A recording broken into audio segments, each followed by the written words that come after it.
Horizon Chess Home Series reaction. This is American pilot obliterates 5 enemy planes in 4 minutes. Edward Butch O'Hare. Sounds like a video game title, but no, it's real life. 4 minutes.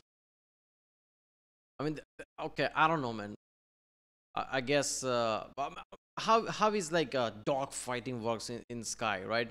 Because if it's like something like a tank or armored vehicle, it would take a lot of hits, right?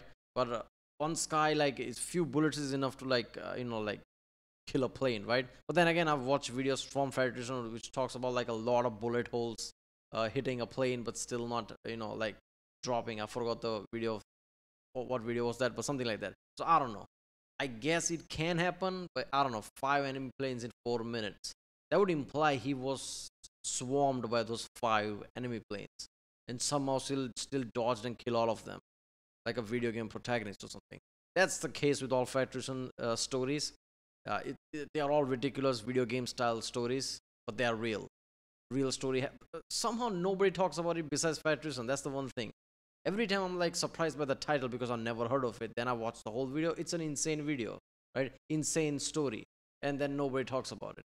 Like, I don't get it. Obviously, some of the ones like the recent videos, like people have made movies about them, small movies, but however movies. It's not a major scale thing, which is insane. It's not like Hollywood and people don't like military stories or military things. They make it all the time, but they rather use some fictional shit than actual badass things like whatever Federation covers.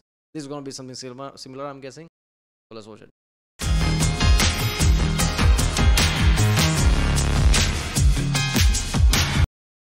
Remember, if you like my reaction, don't forget to subscribe, so that way you can help this channel by helping the algorithm. I've watched many different type of videos, but recently I've been watching a military style videos a lot. I don't know, but then again, like I do video game reactions, history reactions. I don't know when I did the history reaction last time. We have something like science reaction. So I do different type of reactions. It's like YouTube algorithm doesn't like that. So the more engagement a video gets, the more channel the more channel can be helped, I guess. I don't know. So yeah, let's do this one. Start researching for a video and the truth ends up getting in the way of a good story. Luckily, this is a good story regardless. Today we're talking about America's first naval ace of World War II. Ladies and gentlemen, Edward Butch O'Hare. But first, a word from our sponsor. This video is brought to you by Delete Me. Finally. Is that a CMMG Descent? Come find out. Guys, I gotta go. Well, actually, hold on. What's it chambered in? It's 300 blackout. Yeah, I gotta go. Sorry about that. Anyways, Delete Me is super straightforward. You give them money, they make sure that all your personal information isn't being sold on the internet by data brokers. You see, data brokers are legally required to stop selling your information if you submit an opt-out request. However, submitting an opt-out request is different for every different data broker firm, and they make it as difficult as possible, and Delete Me does all of it for you automatically. Then, after they do delete all your information from data brokers, they continue to monitor all of those data brokers. In case your information does get relisted again, they will automatically take it down again. I like Delete Me a lot. It's a service that I actually use. I also just got my wife signed up for it a couple of months ago. As you can see here, they checked for 142 different data brokers and 80 of them had her personal information, and they show us what information that they had. So if you wanted to give it a try, I will have a link and a discount code down below. Let's get back to the video. Now, our story actually begins with his father. So, once upon a time in 1893, Edward Joseph O'Hare, EJ for short, was born in St. Louis, Missouri as a son of 2 first-generation Americans that had just come over from Ireland. He spent his entire childhood in St. Louis, and then in 1912, he would meet his wife Selma. They would end up getting married, and then they would live in an apartment above a grocery store that was owned by Selma's father. Shortly after that, in 1914, Selma would give birth to their first child, Edward O'Hare, that would later come to be known as Butch. Butch would also get 2 little sisters, Marilyn and Patricia, and by all accounts, they had a really happy little family. Okay, fast forward 1923, EJ takes the Missouri State Bar, he passes it, becomes a lawyer, and almost immediately gets this new client by the name of Owen P. Smith, and he is the commissioner of the Greyhound Racing Association for the entire nation. And he needs a lawyer because he needs to patent his new invention, that little electric rabbit that goes around the dog racing track that all the dogs chase. So EJ gets that done for him, and then Owen decides that he wants to keep him around, so he makes him a business partner because he needs a good lawyer that's going to be able to help him keep dog tracks open and open up new dog tracks because at this point in time, dog tracks received a ton of political resistance. And this is because in 1910, gambling got outlawed, so for the next decade, all the dog tracks were just going out of business because without the gambling revenue coming in, the business just wasn't financially viable. And I mean, nobody wants to go just watch dogs run in a circle if you're not betting money on it, right? Ipso facto, all the dog tracks ended up shutting down except for the ones that were willing to engage in underground illegal gambling, which is why they needed a good lawyer like EJ. But before EJ even passed the bar and became a lawyer in 1923, things were already set into motion that would eventually change that. You see, 1920 was Prohibition when the government banned alcohol. Okay, sidebar. The amount of videos that I have done on this channel and my other channel, The Fat Files, where everything ties back to Prohibition is absolutely insane. It's like that game, you know, 6 Degrees of Kevin Bacon, where every single person on the planet knows Kevin Bacon within 6 relationships. I can do any historical event and tie it back to Prohibition somehow, in some way, in some fashion. I know it's possible. Take a look at this. Jesus Christ. I mean, just off the top of my head from videos that I've already... Yeah, roaring 20s, like the prohibition and all that, it's so insane. Like, yeah, it has a ripple effect and like connects to everything. It feels like 20s are the cursed. We are in 20s now, and look at what every shit. 20s started with COVID, and all the wars popped up. It feels like 20s are always cursed. Covered, Prohibition is directly responsible for Domino's not going bankrupt in 2012, every American warship having an ice cream machine on it, that time that America had multiple ships completely dedicated to just making ice cream and distributing it to the Pacific Theater in World War II, the fact that there's 7 billion pounds of cheese in underground caves all over America, the fact that every dairy farmer is required by law to pay into a giant advertising fund so that they can... Yeah, and we can also, like, maybe this is a stretch, but in the 20s, Germany started to starve itself, right? Because of like post-World War I limitation and all that shit, right? So basically this will create, nationalism that will lead to like Hitler, basically, right? All the collapse of money, like bread costing ridiculous money, people selling their houses just to eat bread. All the shit will start to happen in 20s. 20s are just cursed, that's what it is, right? I feel like when the 2030 comes, things will start to get better. That's how cursed 20s are. Advertise milk, which is where got milk came from. Pretty much all the IRS codes regarding tax evasion, and now this story as well is also brought to you by Prohibition, that one time that the US government tried to ban alcohol and failed miserably. Now, as we all know, after alcohol got banned, organized crime stepped in. They started distributing alcohol, they established speakeasies, they had bootleggers, they manufactured their own booze, and they made a ton of money while they did it. And by 1925, they had gotten so wealthy and so powerful that they were actually able to buy off politicians and law enforcement, and they were able to get away with whatever they wanted, and they were looking for more ways to make even more money, whether it was legal or not. And one of the things they decided that they wanted to do... Bootleggers, right? Just like amping up their cars just to evade cops. That old looking cars, like 20s, basically like cars have been around like for like a decade or two at best, right? But decent enough, like, I don't even know what to call it decent, but like decent car a decade. Like invention, it's been like 2 decades by now. But they basically just amped up the power and a horsepower, like tuning became a thing, right? Because of Prohibition, like everybody's trying to like gangster try to run away. That basically started NASCAR in the first place. And basically these are the thing why like muscle car become a thing eventually as well. Was to get into gambling via dog racing tracks, and now that they had politicians on their payroll, they would actually be able to get the building permits, build all new dog racing tracks, and not be busted for gambling by the law enforcement because they were paying off them too. So you're a big-time mobster that wants to get involved in dog racing, money's not going to be an issue, getting building permits from politicians isn't going to be an issue, and the law enforcement's going to leave you alone. What's the last thing you need? You need somebody that knows how to run a dog racing track and one of those stupid electric rabbit things, right? Right. So that's what they do. The mobsters go and they get a hold of Owen Smith and his legal consigliere, E.J. O'Hare. And when I say mobsters, I just mean the first big-time guy to figure all this out and put the plan together, and that was a gentleman from Chicago by the name of Al Capone. Yeah, E.J. and Owen are now partnered. I'm not gonna lie. Like, if you don't know that, it's just like, you don't know anything about that era. I instantly knew, like, where this is going. Like, that's why Al Capone became what he was. Because he was kind of like the first one. With Scarface. Definitely looks suspicious. And his Southern Italian heritage raises some flags.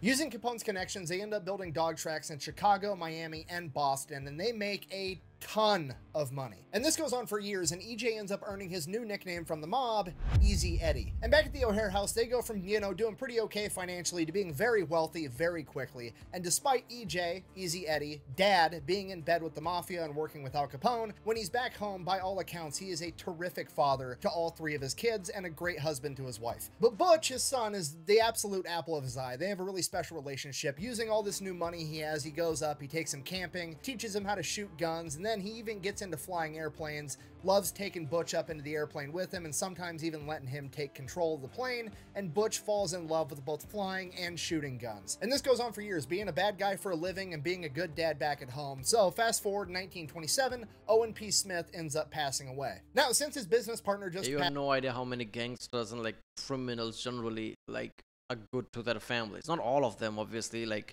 your nature sometimes overwhelms you, but people try to like correct the balance that way. If you're like, you know, like criminal and doing like questionable things normally, so you're gonna be like really good at home, like, you know, with your family and things, like trying to give back to church or something. There are people who like try to do balance. Passed away, he acquires the business and the patent to the electric rabbit, and this is where things get a little controversial depending on which source you want to read. Some sources imply that he swindled Owen's widow out of the patent and out of the money, and some other sources say that he basically paid her out. Which, to be fair, both of those are completely possible. He is a crooked lawyer working for the mafia, and also it's pretty standard practice that if you are in a business partnership and your partner passes away, that you buy out his shares and you acquire the entire business. Knowing lawyers, I think he did both. Right, he probably didn't pay as much as he would have. He probably paid much less, but still paid. So it's just like he's in clear. So he probably did both. So you can go ahead and pick whichever one you like more for that. Now, it's also at this point in time, right around 1927, that Easy Eddie and his wife Selma come to the realization that their son Butch is adapting a little bit too well to their new life of luxury. I mean, they have enough money to give their kids anything they want. The problem with Butch is all he wants is to sit in the house, read books, and eat donuts 3 times a day. He's 13 years old, and he's already starting to get fat and kind of lazy, and one day he reaches peak laziness when he asks his mother at the age of 13, "Hey mom, can I borrow the car to go to the bakery?" Yeah, what an a-hole, right? Just want to read books and eat donuts. In today's world, that already makes him like, oh, wait a minute, you know, you're like different, you're a bit smart, you want to read books. Obviously, back then, like, yeah, books were the things you like, I don't know, comics, books, novels, whatever.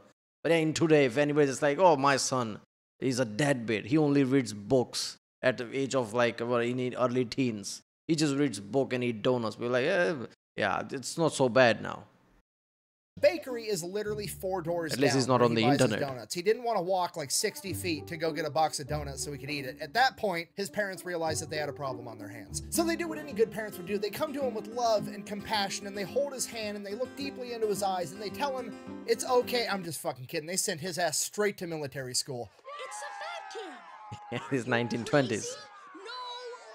So he gets shipped off to Western Military Academy in Illinois. Fast forward 3 years, 1930, Butch is in his junior year of military school, and he absolutely loves it. He's not much for conventional sports like football or wrestling. However, he did end up joining the water polo team, which he really enjoyed, and that's actually how he got his nickname Butch. And he has decided not only does he enjoy military school, but he wants to go on to be in the actual military. He wants to go directly into the U.S. Naval Academy. So that's what Butch is up to. Easy Eddie's still just raking in the dirty gambling money with Al Capone, so much so that in 1930, he buys a massive mansion that has an indoor skating rink and an indoor pool in this really fancy neighborhood in St. Louis. And this is the part where the truth kind of gets in the way of a good story, because when this story is usually told, there hasn't been all this context that I've already given you guys. It's literally just they open up like, hey, there was this lawyer that worked for the mafia and Al Capone. His name was Easy Eddie, and he was the best lawyer around, and he's the reason that Al Capone got kept out of prison, okay? Which, right out of the gate, that's not true, okay? Easy Eddie wasn't Al Capone's lawyer. He happened to be a lawyer that was a business associate of Al Capone, okay? If Al Capone got arrested for a DUI or whatever, it wasn't like he was calling up Easy Eddie to come represent him in court. That never happened. They then go on to explain that him and his son Butch have this amazing relationship, and Butch is the apple of his eye, and he uses the wealth that he's accrued from working with the mafia to give his son everything he could possibly want. And then one day he has a change of heart and realizes that he hasn't given his son a good role model in life to look up to. And at that moment, he decided that he was going to help the IRS put Al Capone in prison, proving to his son how how to be a good person,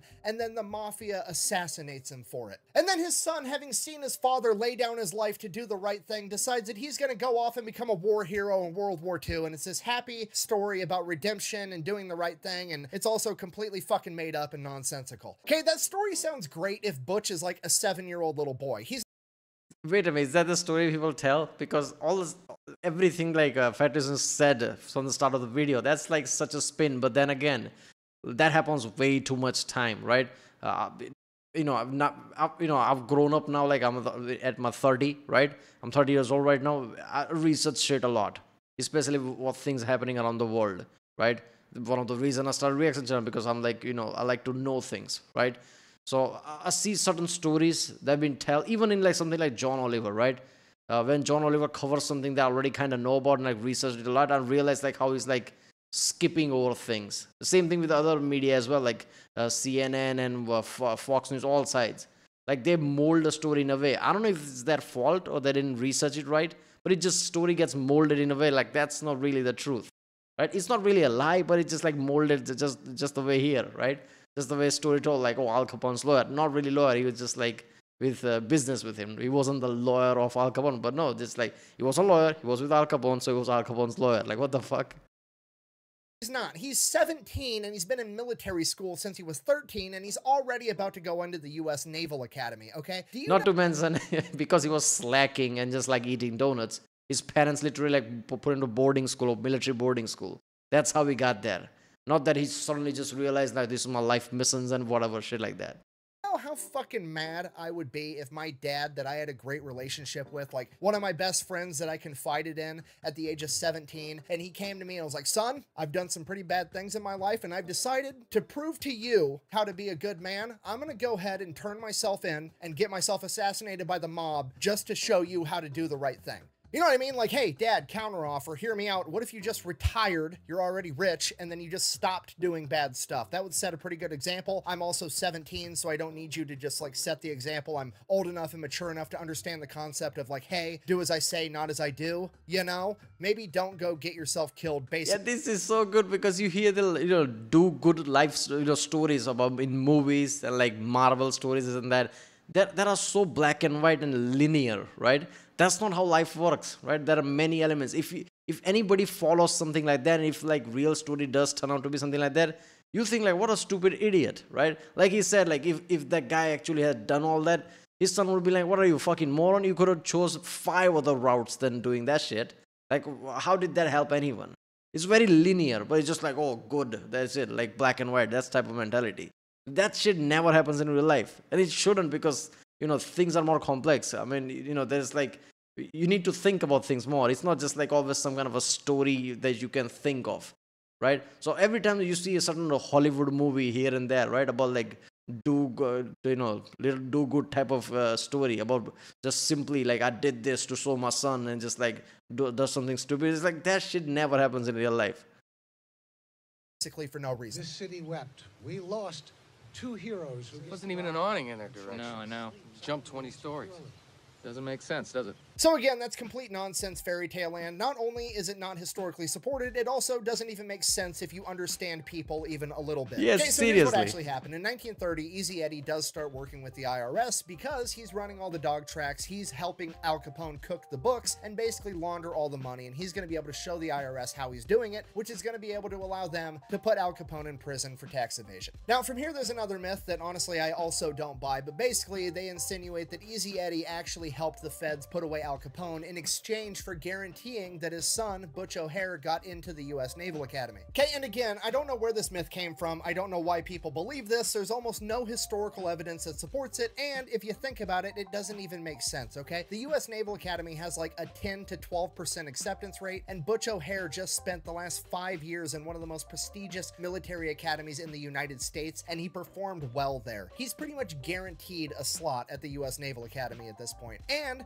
we know how he performed once he got into the U.S. Naval Academy, and there was nothing that even remotely suggested that he didn't belong there. So, if he was going to get in anyways, why on earth would Easy Eddie go get Al Capone turned in, and get himself killed for no reason. So what do I think happened? I think that it was 1930 and Elliot Ness and his crew of uncorruptible cops known as the Untouchables were going around putting all the mobsters in jail, and Al Capone was #1 on their list, and Easy Eddie, being the intelligent guy that he was, realized that if they got Al Capone, and then they would just start working their way down the ladder, and they would eventually get to him too. So he figured, hey, maybe I should help them get Al Capone, and then I'll get my own freedom instead. Now, in addition to this, to be fair to the myth that I did just try to debunk, it would not... Yeah, way too many things happen that's not gonna make the news. Maybe Elliot Ness had something over him, right? The lawyer, right? Maybe something happened and they just made a deal that never made public, right? And this is like back then. In today's world where like everything gets leaked, even in today's world, things happens in the background that people will never know about, right? Things are not always simple like that, right? In reality, many things are happening in the background that might be like questionable or morally questionable. Because like I said, nothing is complete black and white, right? Even at the larger scale, right? Geopolitics at the global scale, shit is happening in the background that might not be, if people knew about, people would be pissed off, but it happens.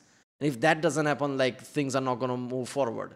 So things don't always make the news, right? So who knows, something like that happened. Like Elliot Ness probably had some kind of like a leverage over a lawyer or something. They just made a deal or something. Surprise me if there was some portion of this conversation where Easy Eddie was like, hey, I'm willing to be your guys' informant. My son is applying for the U.S. Naval Academy. If for some reason that it gets brought up that his dad is a famous mafia guy that works for Al Capone, and that is going to prevent him from getting in for that reason alone, I need you guys to tell them that I don't actually work for the mafia anymore and I'm working for you as an informant. That yeah, maybe Elliot Ness himself probably threatened him indirectly. Like, yeah, your son is going to military school. Yeah, I could pass information that his father is this, and something like that. Leverage type, like that shit happens all the time.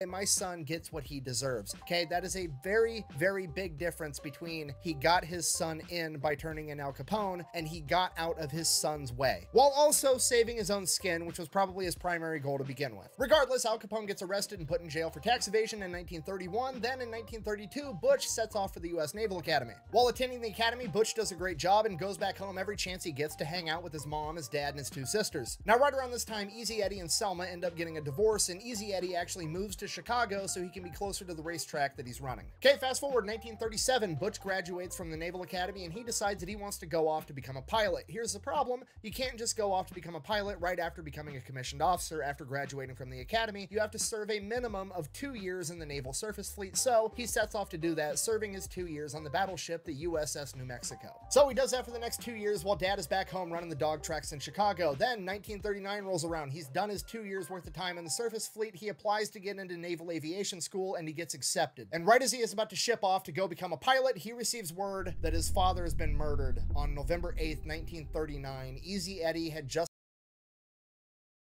left his office at the dog track in Chicago and was driving home, and when he pulled up to a stoplight, 2 armed gunmen got out with 12-gauge shotguns and opened fire on him inside of his car. Eddie tried to escape, but he was shot multiple times and ended up veering off and crashing into a light pole, and he would pass away almost immediately from his wounds. Now, technically, we don't actually know who killed Eddie. This is considered a cold case. However, pretty much everybody agrees that it was a mafia because he was assassinated approximately 1 week before Al Capone was set to get out of prison from the tax evasion charges that Eddie helped with in the first place. So everybody just kind of assumed that this was Al Capone's gift for getting out of prison. Now, going back to my original anger with the oversimplified version of this story from blogs and newspapers and magazines and other YouTube videos, when they tell the story, it's like Easy Eddie helps turn in Al Capone and then he is assassinated for it. They fail to mention that he's assassinated like 9 years later, okay, which I feel is kind of an important detail. Okay, setting that aside, Butch takes emergency leave, he comes back home, he buries his father, and this is obviously extremely hard to do because that's his dad that died, but to make it even worse, the newspaper and the media is dragging his father, and by extension his entire family, completely through the mud. You gotta remember, this is the 1930s, the anti-mafia sentiment is at an all-time high, and because of this, the newspapers and the law enforcement hype anything up they possibly can to make the American public feel safer. They want them to feel like the war against organized crime is being won, and in this case, they hyped up Eddie to be something a lot more than he was. So basically how shit is happening even in today. So that's the thing, every time you see the past, it doesn't feel that far off from today. I mean, obviously, like today can be like more extreme because that's what happens when you're like Information becomes free. Internet has changed things more ways than you would realize. But you can see similarities even back then. That shit happens today as well, right? News doing more than what it should do by molding things. That's so fucked up. This is where the myth that Easy Eddie was the mastermind criminal genius lawyer that kept the entire mafia out of prison came from. That's how the media portrayed him after his death. And did Easy Eddie do some bad stuff? Yeah, absolutely. He enabled the mafia to make money from illegal gambling at dog racing tracks, and he made a bunch of money in the process as well. However, at no point was he the evil mastermind that was keeping Al Capone and all the mobsters out of jail. And having the newspapers vilify him to that degree was devastating to Butch and his family. I mean, yeah, he did some bad things. I mean, Al Capone had fingers and everything. Eddie was one of those things, right? Judging from whatever I heard. He just had like some dog ring, whatever, like gambling thing going on. That's about it, right? He wasn't some like hitman from Al Capone or something. He wasn't killing people left and right or something like that. He was just that, right? Business with Al Capone like that, where it's just like some kind of a gambling ring with the dog racing. That's it. Still fucked up, still criminal, but not at the level people would automatically assume, oh, he was the guy with Al Capone. It's like, when you say like he was guy with Al Capone, you just automatically assume somebody at big level. Because somebody wouldn't just, he was the lawyer of Al Capone, like what the fuck, right? He was the guy who kept Al Capone doing this. Like, basically, people start to think like he was a right-handed guy of Al Capone or something. People suddenly assume something like that. Because Al Capone was so big. You don't just hang around Al Capone or something. If you do that, maybe you're like too big of a gangster. But that's not really the case, is it? Things, but he was a great dad to them, and from their perspective, he probably did those bad things to provide for his family. Whether that's right or wrong is a different conversation, but to them, he was still their hero. He was a great... Right, not everybody's criminal, right? Everybody has family. So, it's not really much of an excuse that I did this for providing my family. Other people have family too. They are providing without being criminal. So, let's ignore... He was a criminal, sure, but not at the level people are portraying. Guy in their eyes. Not only did they have to deal with the emotional and mental stress of that, but they were also starting to get treated different by their community, because now the entire community was looking down on them because Easy Eddie was apparently this evil criminal mastermind, and all the money they have and all the fancy cars and the big house was clearly blood money, and now nobody liked the family either. At this point in time, it would appear that the last name O'Hare was forever going to be associated with the mafia and looked down upon forever. Now, I don't know this for sure because Butch never wrote about it, so I can't truly know his intentions. However, putting myself in his situation, I have to assume that he felt like his dad was in fact a good guy that was driven to do bad things for the right reason. Being in Butch's shoes, that's his dad, it was his best friend, it was his hero. Realizing that his dad had done horrible things to put Butch in the advantageous position that he was in now, having gone through military school, having graduated... I feel like what he would be feeling at the time, first of all, there would be confusion somewhat. Or mostly would be defense, right? If you like seen your father as like this kind of like a hero figure, doesn't matter what the outcome is, like doesn't matter what you discover, you will have some form of defensive mind, right? People are like saying bad thing about your father, you try to defend that in your head, right? Even if you accept like, oh, he was a criminal, you try to defend that as well. So I think defensive thing, probably that was his mood. At the same time also being somewhat confused, I guess, because probably didn't see that coming. The U.S. Naval Academy, and now being headed off to flight school, Butch couldn't afford to waste the opportunity. His dad had become a villain so that Butch had the opportunity to become a hero.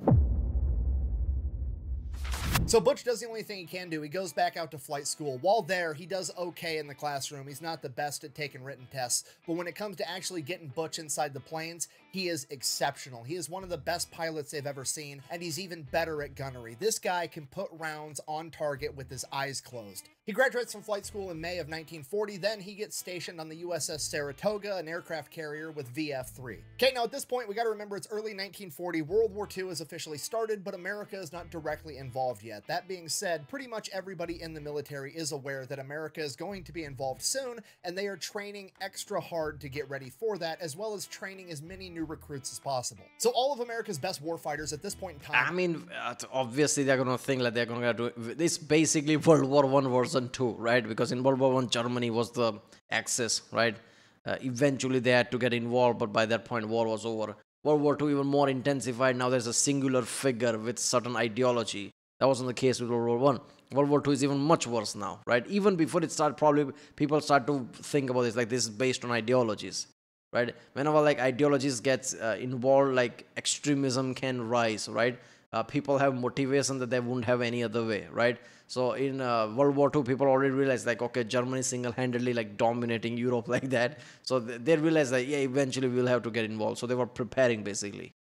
Are pretty much sent in to go train as many new guys as possible, and the man in charge of VF3 to get all these new guys trained up and ready for war is a legendary pilot by the name of John Thatch. And this man is a complete badass. He is basically Maverick from Top Gun, except in the 1930s and 40s. Look at that this face, guy like was I know training stuff. all the new guys that came through VF3, and it was his standard practice to take the best, cockiest new pilots they had, and he would take them up into the air in F4F Wildcats and have a mock dogfight with them, and he would allow the cocky new guy to get the advantageous position on him just to shake him off, get I was behind about them to and say shoot that. I was them. just about to say like the new Top Gun movie where Maverick does that shit. But yeah, there you go. That's the scene. Down first, just to show them how good they're not. Just the complete dad energy. If we're going to set a tone right now out of the gate, you're not that good. You're going to shut up. You're going to listen to what I have to tell you because it's the best chance you have at making it through this war that we have coming up. The dude is out there right now just breaking egos for a living until one day there's a new pilot that shows up. He's not particularly cocky, but he's highly regarded as one of the best they have. And Thatch wants to take him up in the air just to see what he has. And he does what he always does. He lets them get the advantageous position, except this young pilot by the name of Butch O'Hare is so good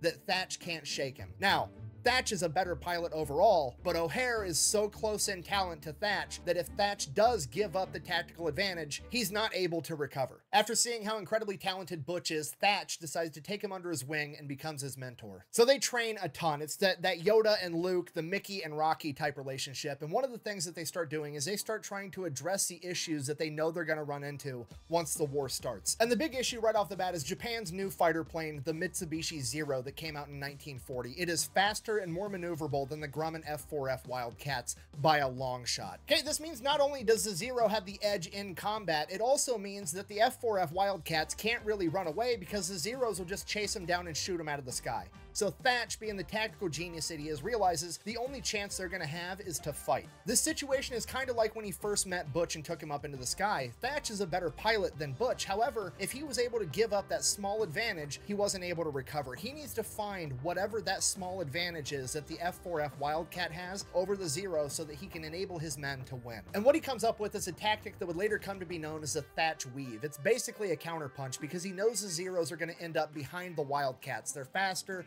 they're more maneuverable. Once a Wildcat has a Zero on its tail, another Wildcat's going to pull up next to it, and then they're going to cross paths, and then they're going to cross paths a second time, kind of like a zipper. And right as they're about to cross paths the second time, the wingman is directly lined up with the broadside of the enemy Zero, and he's going to be able to open fire without running the risk of shooting down his friend. So it looks good on paper, but obviously he's got to see if it works in real life, so he calls upon his protege. Yeah, it's like very timed, isn't it? It's very delicate that way. You really need to have like a precision, pilots like that.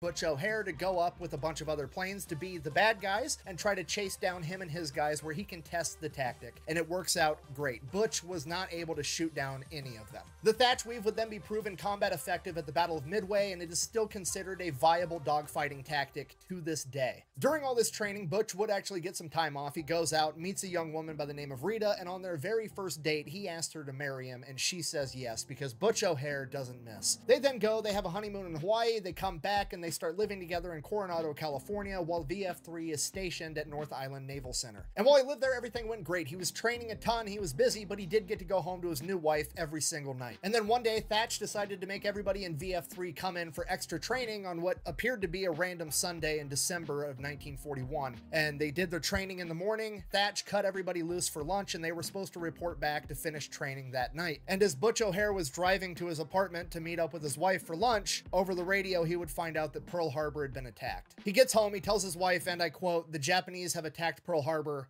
I'm to board the Saratoga as soon as possible. It's war." The very next day, the USS Saratoga and VF3... Yeah, that is such an intense thing to say, right? Oh my God. Pearl Harbor was so... As soon as they said 1941, it's like, oh no, there you go. Turning point is coming. America's at war, right? It doesn't matter how much you try to imagine, doesn't matter how much you try to think about it, unless you're at the shoes, you don't realize the panic situation, like, stressful situation, right? To the people who are going and to the people who are like left at home, the family, right? So it's full on war, right? First of all, when you say war, it's just like you know you have security layers, right? Yeah, if you're sitting at your home, your security layers, your family, right? More than that, it's like you live in a city, police is a security layer. More than that, it's a country, all the establishment, that's a security layer. On war, your country's at war. You don't know what's going to happen. Is your country going to lose? Is going to win? So this is like war is such an intense thing if you're in that environment. Like, okay, your country's at war. One of your family members is going to fight a war. That's such a, when you really think about it, it's like such an intense thing. Set off from North Island to go participate in World War II. On their way there, the world would find out about Wake Island, where 450 Marines and 1,200 civilian construction workers fought off the Japanese on a small coral atoll that the Japanese wanted to use as a forward operational base. In the initial defense of Wake Island, the Marines and the construction workers were able to sink 2 enemy destroyers and a submarine, repelling their entire force, and this is looked at as America's first victory over Japan, and it was a silver lining that the entire country looked to in the days after Pearl Harbor. Because of this, America would immediately send ships to reinforce Wake Island. However, the ships that were leaving Pearl Harbor had a humongous head start. Amongst the American ships making their way there was Butch O'Hare and the USS Saratoga, as well as the rest of VF-3. Unfortunately, the American leadership would come to the realization they were not going to be able to beat the Japanese there, and they didn't want to risk losing any more ships than they already had in Pearl Harbor, and they were ordered to back off and not try to save the Marines and the construction workers at Wake Island. After 2 weeks of fighting, the Marines and the construction workers were forced to surrender. Those that did not die in combat were either executed or held as POWs for the remainder of World War II. Because of how brutally the Japanese treated the civilian construction workers, the American government realized that they couldn't rely on civilian contractors to do all their construction on forward operational bases in the future. And this is where the Navy's Construction Battalion was originally founded, aka the Seabees. And those civilian construction workers that were at Wake Island are considered to be America's first honorary Seabees. During the same time, the USS... I saw that video about Seabees, about how like they basically just take train. That's insane. That story is insane, right? And also like the Wake Island thing. Every time like you just like every time I see any American thing like it's a military navy, one thing I noticed, like they try to go outside of the book, right?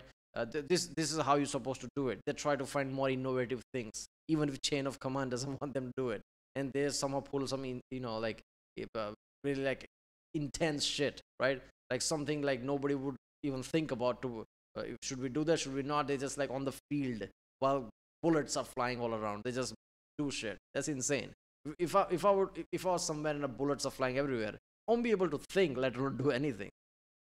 Saratoga would be crippled by an enemy torpedo, and VF-3 would have to rotate and now be stationed on the USS Lexington. Once there, it is the Lexington's mission to penetrate deep into enemy territory so they can attack the port at Rabaul. They get like 450 miles away, and all of a sudden, a Japanese recon plane spots them. So they send some fighters up. Thatch himself shoots down this enemy recon plane. But he didn't get to him fast enough because they got that radio transmission out, and the Japanese bombers are already on the way to hit the USS Lexington. They start getting fighters up in the air as fast as they can as 9 Japanese G4M Betty bombers show up, and some of the fighters are already starting to engage the bombers, shooting them down. And Butch O'Hare is the last man slotted to get up in the air. He's sitting there on the flight deck in his Wildcat, fully fueled up, as the bombers are coming in, getting attacked by the other Wildcats, and he's just waiting his turn to get up in the air, hoping that the bombers don't make it and bomb the USS Lexington with him right on top of it in a fully fueled up aircraft. By the time Butch gets up in the air, the combat's basically over. The bombers have been repelled, and most of the Wildcats are still chasing them down, and they end up shooting down all of them. And then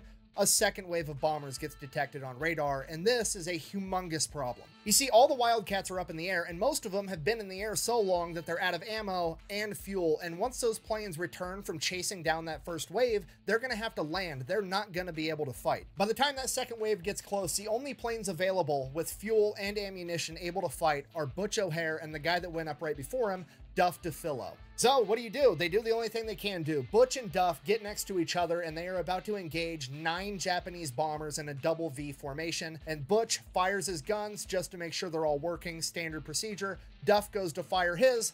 All of them are jammed. So Duff's out. It is now Butch O'Hare versus an entire formation of Japanese bombers all by himself. He's already... Hold on, half of the video's left. What, it's... The half of the video just gonna be about like detailed description of him like shooting this place or something? Or there's gonna be he's gonna shoot another, I don't know. You know what, I'm gonna have to stop here because like 38-minute mark, 39-minute, right? This video is probably gonna be like an hour long reaction. I've seen like, like statistic, and it's like anything more than half an hour, like people basically stop watching or something. So I'll do this in 2 parts or something. But yeah, this is such an awesome story. Such a layered story, right? Or from all the way to Al Capone. I even forgot that this is about military one when he was talking about Al Capone and criminals. Like, yeah. But then I realized, wait a minute, this is about something about like shooting planes in a war. In fact, it's such a good storyteller, man. It's awesome. Alright, well, if you like my reaction, don't forget to subscribe. Comment down if you want to do any other reactions besides this. I'm going to pick up this tomorrow, I guess. I still haven't did real life lore second part. I'm going to do that tomorrow as well. And yeah, I'll see you next time.